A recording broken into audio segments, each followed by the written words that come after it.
Hello student, आज के इस लेक्चर में हम इसकी सेल्फ एडजॉइंट की नेक्स्ट थ्योरम करते हैं, जो कि हम इससे पहले जो थ्योरम यूज हम कर चुके हैं वो ये है। ठीक है, इससे ही मिलती जुलती ये थ्योरम है और इसी थ्योरम का हम इस थ्योरम के प्रूफ में यूज करेंगे। क्लियर? तो सबसे पहले मैंने आपको रिमाइंड करा देती हूँ, जो इससे पहले हमने ये वाली थ्योरम की थी, इसमें क्या था कि मेरे पास टी कोई भी आर्बिट्ररी ऑपरेटर था हिल्बर्ट स्पेस में, टी जीरो होगा इफ एंड ओनली इफ का केस था। हिल्बर्ट स्पेस से दो वेक्टर आएंगे, देन टी एक्स और वाई का जो इनर प्रोडक्ट है वो इक्वल टू जीरो होगा। क्लियर? और जब हम यहाँ पे इस थ्योरम की स्टेटमेंट पढ़ते हैं तो यहाँ पे क्या है कि टी मेरे पास कोई भी ऑपरेटर है हिल्बर्ट स्पेस में, टी जीरो होगा इफ एंड ओनली इफ का केस है। हिल्बर्ट स्पेस से एक वेक्टर आएगा एक्स, टी एक्स और एक्स का दोनों का इनर प्रोडक्ट जो है वो जीरो होगा।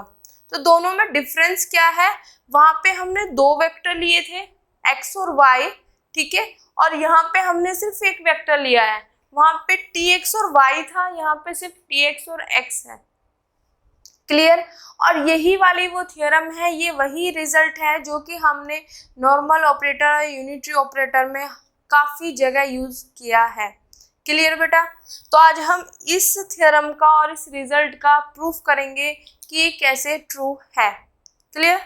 तो सबसे पहले केस हमें समझ आ गया है कि अगर ये जीरो है तो अगर मैं फर्स्ट पार्ट में ये लेके चलती हूँ कि ये जीरो है तो मैं प्रूफ करूँगी कि ये जीरो होगा।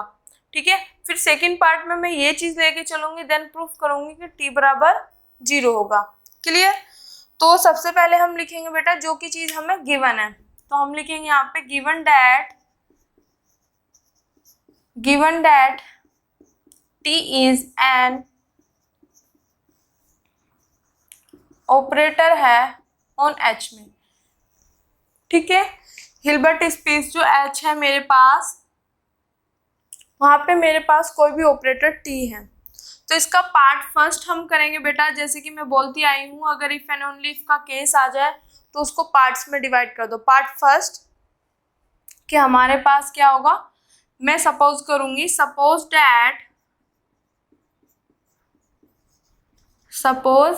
दैट टी बराबर जीरो। मैं ये सपोज करके चलूंगी कि टी बराबर क्या होगा, जीरो होगा।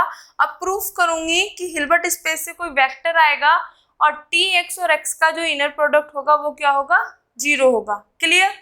तो वी विल प्रूव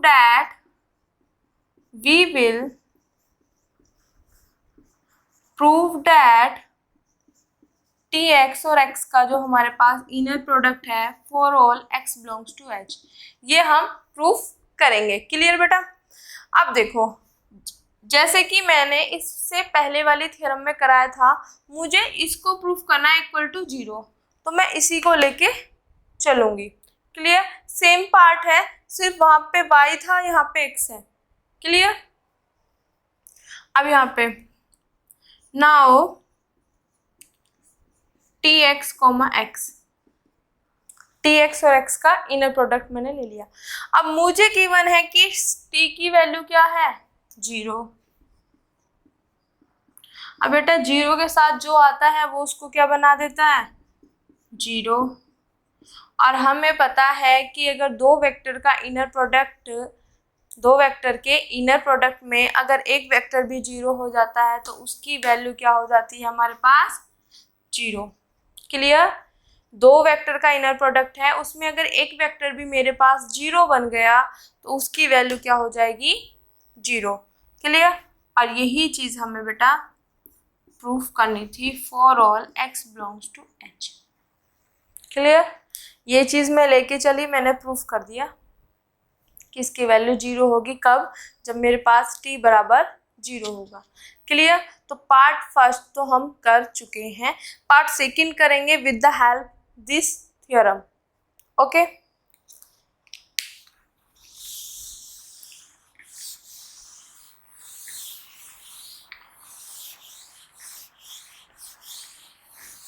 अब देखो बेटा यहाँ पे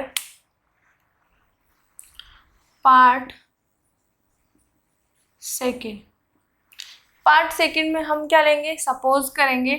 पार्ट फर्स्ट में ये लिया, ये प्रूफ कर दिया। अब पार्ट सेकंड में मैं इसको सपोज करूंगी suppose that this to 0 for all x belongs to h। अब प्रूफ करूंगी कि t की वैल्यू क्या होगी, मेरे पास 0 होगी। टू प्रूव दैट t बराबर 0। अब बेटा दोनों थ्योरम में ये चीज ध्यान रखनी है, वहां पे हमने पुट कर दिया कि y बराबर tx, मैंने पुट किया, उसको सिंप्लीफाई किया तो वहां से t बराबर 0 आ गया। अब देखो यहाँ पे अगर मैं इसको पुट कर दूं x बराबर tx, तो यहाँ पे भी पुट होगा, तो ये काम मेरा नहीं चलेगा इस वाली थ्योरम में, क्योंकि वहां पे तो सेम सेम बना के मैंने इसको सिंप्लीफाई कर दिया था। ठीक है, तो इसकी हेल्प से इसको प्रूफ करने के लिए हम क्या यूज करेंगे, इस थ्योरम का यूज करेंगे। कैसे करना है वो चीज देखो, मुझे प्रूफ करना है t बराबर 0। ठीक है, t बराबर 0 प्रूफ करना है। यहाँ पे इफ एंड ओनली इफ का केस है। अगर मैं ये चीज प्रूफ कर दूं, ठीक है, अगर कहीं पे ये चीज आ जाए कि हिल्बर्ट स्पेस से दो वेक्टर आए और उनका इस तरीके से इनर प्रोडक्ट 0 बन गया, अगर मेरे पास कहीं पे ये चीज आ जाए बेटा और इफ एंड ओनली इफ का केस है, तो मैं वहां पे लिख सकती हूँ t बराबर 0। Clear by this theorem. ठीक है, कि ये मैं ले आऊं तो मैं लिख सकती हूँ इसकी हेल्प से t बराबर 0। तो यहाँ पे क्या रहेगा, it is sufficient to prove that, it is sufficient to prove that, it is sufficient to prove that txy का इनर प्रोडक्ट 0 हो जाएगा for all xy belongs to h। अगर मैं ये पार्ट प्रूफ कर दूं, अगर मेरे पास ये सफिशिएंट है कि अगर मैं इसको प्रूफ कर दूं, तो बाय दिस थ्योरम मैं कह सकती हूँ कि t बराबर 0 होगा। क्लियर, कैसे हमने इस थ्योरम का यूज किया बेटा, अब देखो पहली थ्योरम में क्या था, यहाँ पर डिफरेंट थे, मैंने y को tx पुट किया और उसको सिंप्लीफाई कर दिया। ठीक है, बट यहाँ पे सेम है, x को मैं अगर tx पुट करती हूँ तो यहाँ पे पुट होगा, वो सिंप्लीफाई नहीं हो पाएगा। क्लियर, तो इसलिए इसको हमने माना है, इसकी हेल्प से मैं ये पार्ट प्रूफ करूंगी। क्लियर, इस पोर्शन की हेल्प से मैं ये पार्ट प्रूफ करूंगी बेटा। अब बाय दिस थ्योरम मेरे पास जब ये पार्ट प्रूफ हो जाएगा, तो मैं ये कह सकती हूँ कि t बराबर 0 होगा, क्योंकि यहाँ पे इफ एंड ओनली इफ की कंडीशन है, अगर ये है तो ये है, ये है तो ये है। अब मैं ये चीज ले आऊंगी तो इसका मतलब ये है, t बराबर 0 आ जाएगा। क्लियर, अब यहाँ तक हमने ये चीज कर ली। अब क्या है बेटा, अब ये चीज छोड़ देते हैं कि t बराबर मुझे 0 प्रूफ करना है, ये लास्ट में हमारा टारगेट रहेगा। अब टारगेट क्या है, जो हमारे पास करंटली टारगेट है ये है कि मुझे ये प्रूफ करना है। यहाँ पे मैंने लिया हुआ हिल्बर्ट स्पेस से एक वेक्टर x और यहाँ पे है दो वेक्टर। ठीक है, तो सबसे पहले मैं लेट करूंगी, let xy belongs to h। Clear, अब बेटा क्या है, इस थ्योरम को प्रूफ करने के लिए हमने क्या किया है, कुछ स्केलर्स माने हैं और उसका मतलब फॉर्म बना के देन उसको सिंप्लीफाई करके फिर उसमें उन स्केलर्स की अलग अलग वैल्यू पुट करके हमने ये टर्म इक्वल टू 0 बना दी है। क्लियर है, तो बेटा इसको ध्यान से समझना है, कैसे करना है, स्टेप टू स्टेप हम चलेंगे। क्लियर, मैंने xy हिल्बर्ट स्पेस से दो वेक्टर ले लिए एंड साथ में ही मैंने ले लिए कि अल्फा बीटा आर स्केलर्स। मेरे पास अल्फा बीटा जो है वो स्केलर्स हैं। क्लियर, अब एक चीज बताओ बेटा, h जो है मेरे पास वो हिल्बर्ट स्पेस है। क्लियर, h क्या है मेरे पास बेटा, हिल्बर्ट स्पेस है। तो इसका मतलब हिल्बर्ट स्पेस है तो वो मेरे पास क्या है, इनर प्रोडक्ट स्पेस है। क्लियर, और कंप्लीट है। ठीक है, कैसे बनता है हिल्बर्ट स्पेस बेटा, हिल्बर्ट स्पेस इस तरीके से बनता है कि हमारे पास कंप्लीट इनर प्रोडक्ट स्पेस को ही हम हिल्बर्ट स्पेस कहते हैं। कंप्लीट इनर प्रोडक्ट स्पेस को ही हम हिल्बर्ट स्पेस कहते हैं। अब देखो यहाँ पे इनर प्रोडक्ट स्पेस आ गया। ठीक है। अब इनर प्रोडक्ट स्पेस किसकी हेल्प से बनाते हैं? Vector space. तो मतलब अगर कोई भी हमारे पास इनर प्रोडक्ट है तो इसका मतलब वो क्या है? मेरे पास वेक्टर स्पेस है। क्लियर बेटा? तो यहां से हमने किया कि H मेरे पास हिल्बर्ट स्पेस है। हिल्बर्ट स्पेस है तो एक कंप्लीट इनर प्रोडक्ट स्पेस होगा। और जब ये इनर प्रोडक्ट स्पेस है तो ऑब्वियसली इनर प्रोडक्ट जब हम स्पेस बनाते हैं तो वो बनता है with the help of vector space की। तो ये वेक्टर स्पेस भी है। क्लियर? तो अब यहाँ से हमें पता चल गया कि जो ये H है ये वेक्टर स्पेस भी है। क्लियर? ये अभी यहाँ पे यही चीज थी कि H मेरे पास क्या आ गया यहाँ से? Vector space. क्लियर? H मेरे पास आ गया यहाँ से वेक्टर स्पेस। अगर H वेक्टर स्पेस है बेटा तो वहां पे हमारे पास वेक्टर स्पेस की प्रॉपर्टी होती है कि अगर मैं एक वेक्टर बिलोंग कर रहा है H से, क्लियर, और एक मेरे पास स्केलर आ गया जो कि फील्ड से बिलोंग कर रहा है, तो अल्फा एक्स बिलोंग करेगा H से। क्लियर? तो सिमिलरली बीटा एक्स भी बिलोंग करेगा, सॉरी बीटा वाई, मैं यहाँ से ले तो बीटा वाई भी बिलोंग करेगा H से, क्योंकि वाई बिलोंग कर रहा है H से। बीटा मेरे पास कोई भी स्केलर है जो कि फील्ड से आता है तो बीटा वाई भी बिलोंग करेगा H से।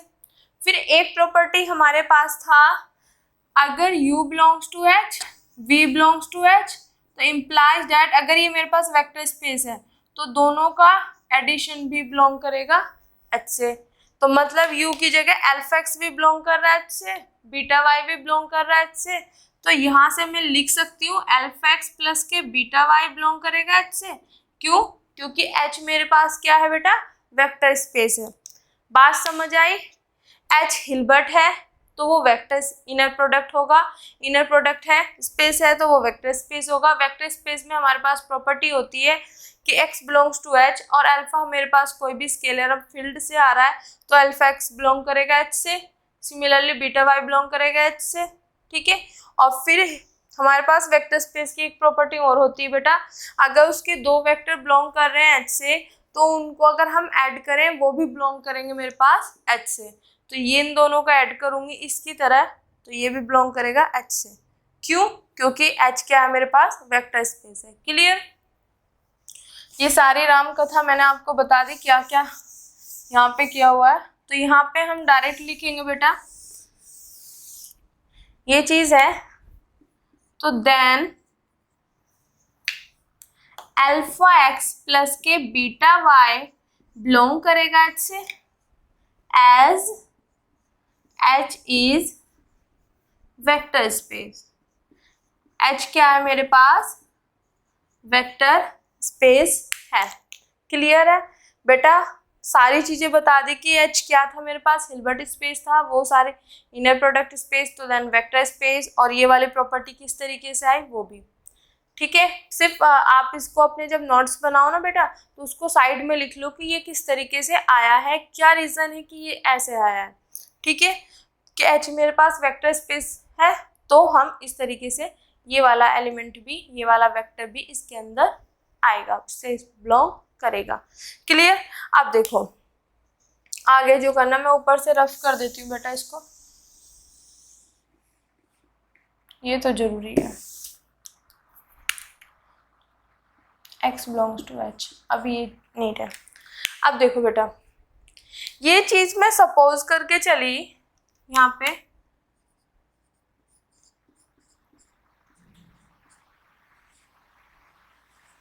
बेटा ये चीज मैं सपोज करके चली कि हिल्बर्ट स्पेस से कोई वेक्टर आएगा जिसके लिए कंडीशन ट्रू है।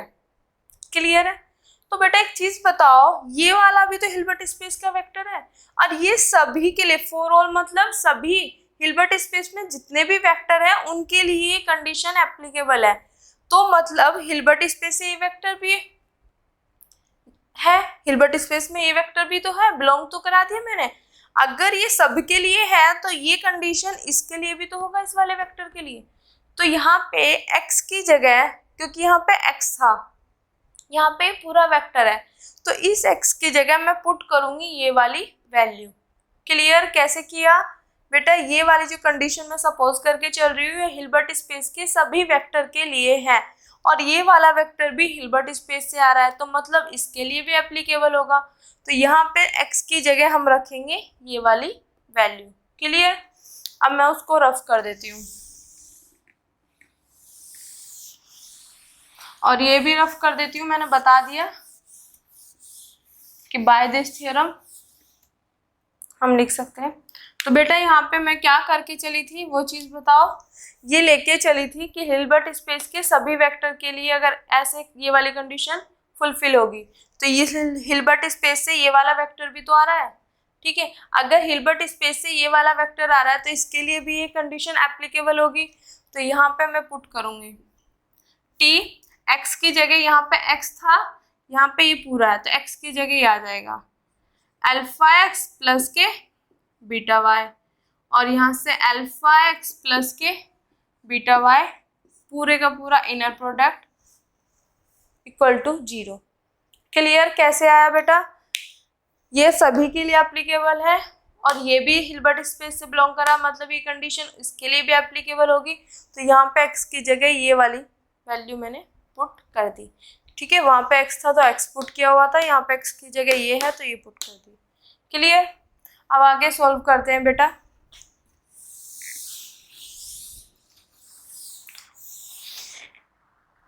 अब देखो बेटा, अब यहाँ पे सारा का सारा इनर प्रोडक्ट का खेल है कि हम किस तरीके से सॉल्व करते हैं। अब टी मेरे पास ऑपरेटर है, मतलब वो लीनियर है। लीनियर है तो जब मैं इसको अंदर अप्लाई करूंगी तो ये अल्फा, जब लीनियर होता है तो अल्फा एक्स इस तरीके से होता है तो ये अल्फा टी एक्स हो जाता है। ये जो स्केलर है ये बाहर आ जाता है। तो सिमिलरली सबसे पहले मैं ये चीज़ करूँगी कि लीनियर है, एक चीज़ और है एक्स प्लस के वाई, तो टी एक्स प्लस के टी वाई। सबसे पहले ये है यहाँ पे प्लस दिस, तो ये वाली कंडीशन लगाएंगे टी एक्स प्लस के टी वाई, तो यहाँ से हो जाएगा टी अल्फा एक्स प्लस के टी बीटा वाई, और ये चीज़ बेटा अभी as it is equal to 0। Clear हो गया ये वाली प्रॉपर्टी। अब ये प्रॉपर्टी गई हमारे पास, अब मुझे इस तरीके की दिख रही है तो ये स्केलर बाहर, यहाँ से बीटा है, बीटा स्केलर बाहर, तो alpha T x plus beta T y alpha x plus के बीटा वाई। अब इस पूरे का इनर प्रोडक्ट जो है बेटा वो मेरे पास आ रहा है यहाँ पे 0। क्लियर? अब इसको सॉल्व करते हैं। क्लियर? सबसे पहले मैं ये लूंगी, अब यहाँ पे बेटा ध्यान रखना, सबसे पहले मैंने लिया ये अल्फा टी एक्स, ठीक है। अब यहाँ पे कोमा, इसको इसके साथ करूंगी, पहले ये लिया कोमा अल्फा एक्स और इनर प्रोडक्ट कंप्लीट। अब देखो फिर यहाँ पे प्लस साइन है, ये साइन एज इट इज, फिर मेरे पास सबसे पहले ये है अल्फा टी एक्स अब प्लस बीटा। क्लियर? कैसे किया बेटा? यहाँ पे प्लस है, यहाँ पे प्लस है, तो मैंने पहले ये उठाया, ठीक है। अब यहाँ पे ये उठाया comma this inner product, plus sign बीच में है वो ले लिया, फिर यही लिया हुआ था दिस और कोमा दिस। क्लियर? अब मेरे पास यहाँ पे प्लस साइन है, प्लस लगा दिया बेटा, फिर बीटा बीटा टी वाई, ठीक है। और बीटा टी वाई लिया तो पहले इसके साथ लूंगी ना अल्फा एक्स के साथ। क्लियर? फिर बीटा टी वाई ही लूंगी मैं इसके साथ बीटा वाई इक्वल टू 0। किया कैसे है वो चीज ध्यान दो बेटा। यहां से जैसे कि मैं अब एक साइड में बता देती हूँ एक बार, ये है x प्लस जेड,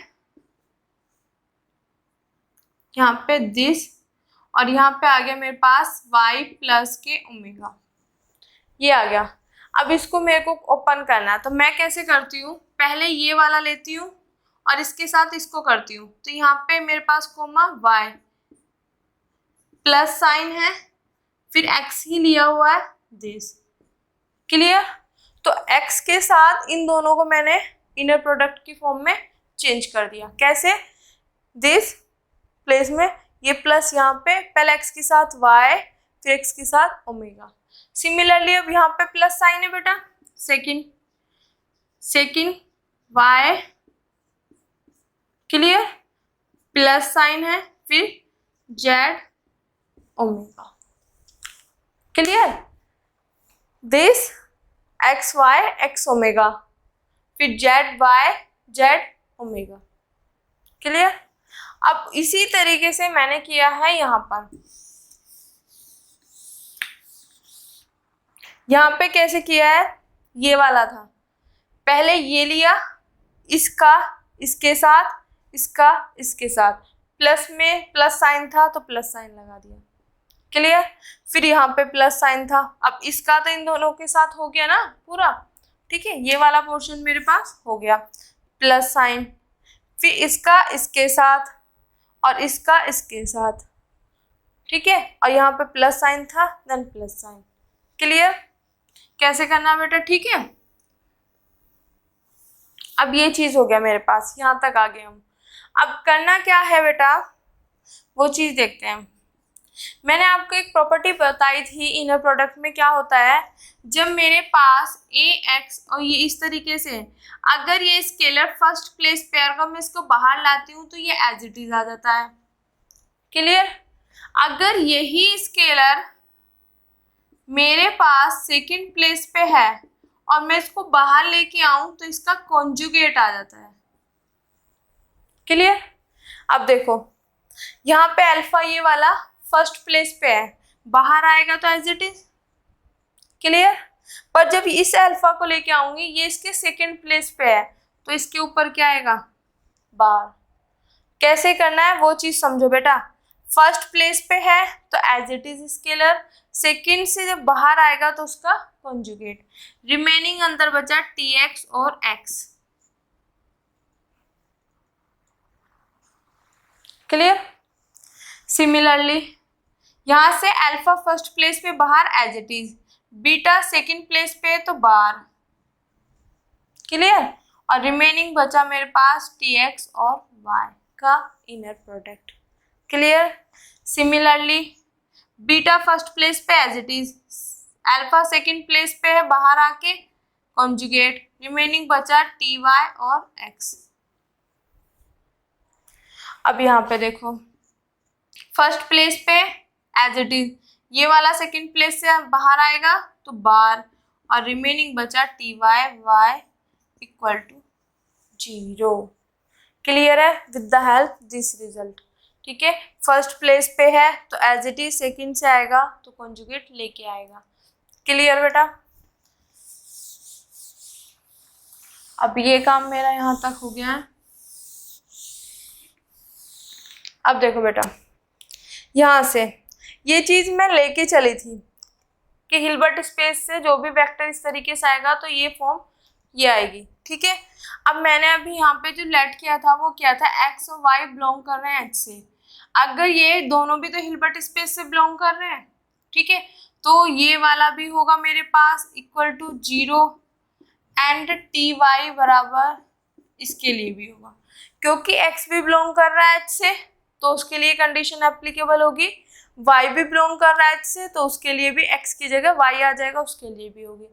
तो यहाँ से देखो tx और x का इनर प्रोडक्ट, इसकी वैल्यू पूरी की वैल्यू क्या होगी मेरे पास 0। यहाँ पे देखो बेटा ty और y का इनर प्रोडक्ट 0, तो ये इसकी वैल्यू भी क्या होगी 0।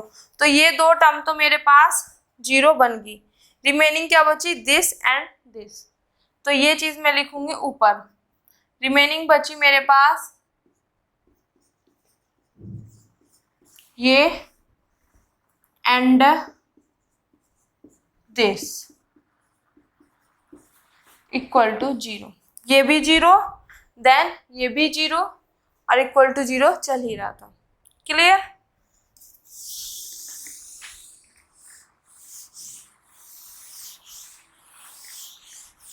बस अब बेटा एंडिंग पे ही है, जो मेन काम था वो हो गया है हमारे पास।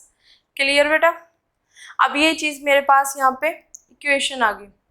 अब यहाँ पे मैंने बोला था जब थ्योरम स्टार्ट कराई थी कि हम जो है अल्फा बीटा दो स्केलर लेके चलेंगे और वहाँ पे अल्फा बीटा जो दो स्केलर हैं उनकी कुछ ना कुछ वैल्यू रखेंगे और वहाँ से हम फाइंड करेंगे दिस एंड जो भी हमें इसमें से और इसमें से ज़रूरत होगी। क्लियर? तो फर्स्टली मैं मान लेती हूँ जो आसान है, हम वैल्यू पुट करते हैं। पुट अल्फा बराबर 1 और बीटा बराबर 1 दोनों की वैल्यू 1 मान लेते हैं। अपनी साइड से मान रहे हैं, ऐसा कोई नहीं है कि अपनी साइड से कर रहे हैं। ठीक है, अब मैंने अल्फा और बीटा की वैल्यू 1 मान ली, तो अब इसमें इसको इक्वेशन फर्स्ट दे देना, इसमें पुट करो। जब मैंने पुट किया तो अल्फा की वैल्यू 1, ठीक है, बीटा का कॉन्जुगेट मतलब 1 क्या है मेरे पास, एक रियल नंबर है और रियल नंबर का कॉन्जुगेट एज इट इज आता है, तो 1 का कॉन्जुगेट 1, तो पूरे को मल्टीप्लाई करेंगे बेटा बन जाएगा 1, और 1 की इस इनर प्रोडक्ट से करेंगे वो भी ये इनर प्रोडक्ट आ जाएगी। क्लियर? प्लस सिमिलरली 1 का कॉन्जुगेट 1 मल्टीप्लाई करके 1 और 1 को इससे करेंगे तो मेरे पास आ जाएगा दिस। अब बेटा मेरे पास दिस इज इक्वेशन सेकेंड। अब मैंने जब आपको ये चीज़ बताई थी, अब मेरे पास यहाँ पे ना दो टर्म है, एक ये है एक ये है, बट इससे पहले जो मैंने थ्योरम की थी और वहाँ पे जो रिजल्ट लिखवाया था वो ये चीज़ था कि t बराबर 0 if and only if t x y equal to 0 होगा for all x y belongs to h। ये चीज़ तो हम लेके चल रहे थे, ठीक है, और ये मुझे प्रूफ करना, तो मुझे ये वाला पार्ट प्रूफ करना था कि टी एक्स और वाई का इनर प्रोडक्ट 0 होना चाहिए, मतलब टी एक्स और वाई का इनर प्रोडक्ट 0 होना चाहिए। तो मतलब मुझे यहाँ से इस चीज़ को एलिमिनेट करना है और वैल्यू फाइंड करनी है इस वाले की। समझ आया बेटा? मुझे फाइंड करना है ये पार्ट, तो मुझे इसकी वैल्यू फाइंड करनी है, तो इसको क्या करना पड़ेगा मुझे, एलिमिनेट, और इसी को एलिमिनेट करने के लिए मैं यहाँ पे स्केलर रख रही हूँ। क्लियर? अब यहाँ से देखो बेटा आगे ये चीज आ गई। अब नेक्स्ट में मान लेती हूँ पुट अल्फा बराबर 1 और बीटा बराबर मैंने मान लिया आइटा। क्लियर? अल्फा बराबर 1 बीटा बराबर आइटा। अब बेटा देखो यहाँ पे पुट करो इन इक्वेशन फर्स्ट में, अल्फा की वैल्यू 1, बीटा का कॉन्जुगेट, यहाँ पे बीटा की जगह है आइटा, तो आइटा कॉम्प्लेक्स नंबर है, तो आइटा का कॉन्जुगेट क्या होगा, माइनस आइटा, तो यहाँ पे आ जाएगा बेटा माइनस आइटा। क्लियर? और ये वाली वैल्यू मेरे पास एज इट इज, ठीक है बेटा, प्लस अब beta as it is eta, अब यहाँ पे 1 अल्फा की जगह 1 पुट किया, 1 का कॉन्जुगेट 1, तो ये ऐसे रिमेनिंग चीज बेटा एज इट इज। क्लियर? अब इसको सिंप्लीफाई कर लेते थोड़ा सा, ये माइनस आइटा यहाँ पे प्लस आइटा। क्लियर बेटा? अब यहाँ से मैं आइटा ना कॉमन ले लेती हूँ, तो ये चीज मैं अब रफ कर रही हूँ, यहाँ से इसकी नीड नहीं है बेटा, मुझे दिस इक्वेशन और इस वाले जो आएगी उसकी नीड है। अब यहाँ से मैंने आइटा कॉमन लिया, तो रिमेनिंग मेरे पास अंदर बचा माइनस टी एक्स वाई का inner product plus T y x का इनर प्रोडक्ट इक्वल टू 0। ठीक है? अब देखो बेटा, वैसे तो आइटा इधर जाएगा 0 बन जाएगा। दूसरी चीज क्या होती है, हम इस तरीके से भी कंपैरिजन करते हैं, कंपेयरिंग द मतलब इमेजनरी पार्ट। ठीक है? क्या है बेटा, अगर ये सिंपली इस तरीके से जाए तब भी कोई प्रॉब्लम नहीं है, बट हम क्या करेंगे यहाँ पे एक वेल डिफाइंड तरीके से चलेंगे। ठीक है? अब comparing the imaginary part, imaginary part कौन कौन सा है, इधर तो ये है, इधर ये वाला इमेजनरी पार्ट है। जब मैं इसको कंपैरिजन करूँगी तो यहाँ से लिख सकती हूँ मैं कि माइनस टी एक्स वाई का inner product plus T y x का इनर प्रोडक्ट इधर किसके इक्वल है, 0। आइटा का कोफिशिएंट क्या है यहाँ पे इमेजनरी पार्ट का, ये है। ठीक है? और इधर क्या है, 0। तो यहाँ पे आप लिख सकते हो कि comparing the imaginary part on both side. Clear? अब मेरे पास जो रिमेनिंग इक्वेशन आ गई वो आई है बेटा, this is equation third, this is equation second. अब इन स्केलर्स को मैं, ये चीज मेरे पास आ गई। ठीक है, अब इन दोनों इक्वेशंस की हेल्प से मुझे फाइंड करना है टी एक्स वाई का इनर प्रोडक्ट, टी एक्स और वाई का इनर प्रोडक्ट। ठीक है, मुझे ये वाला नहीं फाइंड करना, तो इसको मैं एलिमिनेट करूंगी। अब देखो सेम साइन है, जब हम एलिमिनेशन रूल पढ़ते हैं, एलिमिनेशन मेथड, तो उसमें देखते हैं सेम साइन है, सेम चीज़ है, अगर मैं इसमें से इसको सब्ट्रैक्ट कर दूं तो मेरा काम बन जाएगा। ठीक है, तो यहाँ से सिंपली आप लिख सकते हो, सब्ट्रैक्ट किया मैंने तो इससे ये कैंसिल हो गया बेटा। क्लियर? तो यहाँ पे ये दोनों सेम है, सेम साइन, तो ये हो गया माइनस के ट्वाइस एक्स वाई का inner product equal to 0। Minus के 2 है, इधर मल्टीप्लाई में इधर जाके ये डिवाइड में जाएगा, तो इसकी वैल्यू भी क्या बन जाएगी? 0। तो यहाँ से टोटल चीज़ बन जाएगी मेरे पास टी एक्स वाई की वैल्यू, टी एक्स और वाई का इनर प्रोडक्ट क्या बन जाएगा? 0। तो हमारे पास यहाँ से ये चीज़ निकल के आ गई। तो बेटा अब हम क्या लिख सकते हैं, यहाँ पे देखो हमने प्रूफ कर दिया टी एक्स वाई का इनर प्रोडक्ट 0 है for all x y belongs to H. ये चीज़ मैंने प्रूफ कर दी, ये लेके चली थी, देन ये चीज़ मैंने प्रूफ कर दी। ठीक है, कि टी एक्स और वाई का इनर प्रोडक्ट क्या होगा? 0 होगा। तो बाय दिस थियरम कि मेरे पास क्या है, t बराबर 0 if and only if equal to 0 for all x y का बिलोंग कर रहा है एच से, बाय दिस थियरम। ठीक है, मैं लिख सकती हूँ, मेरे पास ये वाला पार्ट आ गया पूरा का पूरा।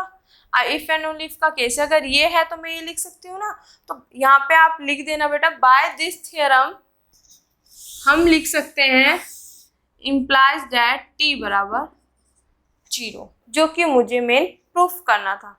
क्लियर है बेटा? एक बार इसका ओवरव्यू देती हूँ। सबसे पहले हमें ये वाला पार्ट प्रूफ करना था, इसमें क्या मैं ये लेके चली, मैंने ये प्रूफ कर दिया। फर्स्ट पार्ट तो बहुत सिंपल था। सेकंड पार्ट में ये लेके चली, मुझे ये प्रूफ करना है, तो मेरे पास जो मैंने इससे पहले थियरम करी थी उसका यूज़ किया। तो मैं अगर इसकी हेल्प से उसको प्रूफ कर दूं कि टी एक्स और वाई का इनर प्रोडक्ट 0 हो रहा है, जहाँ से एक्स वाई मेरे पास बिलोंग कर रहे हैं हिल्बर्ट स्पेस से, तो मैं बाय दिस थियरम मैं प्रूफ लिख सकती हूँ टी बराबर 0। तो मैंने इसकी हेल्प से ये प्रूफ कर दिया बेटा। जब ये प्रूफ कर दिया तो मैंने लिख दिया टी बराबर 0। क्लियर बेटा? आई होप आपको अच्छे से समझ आया होगा।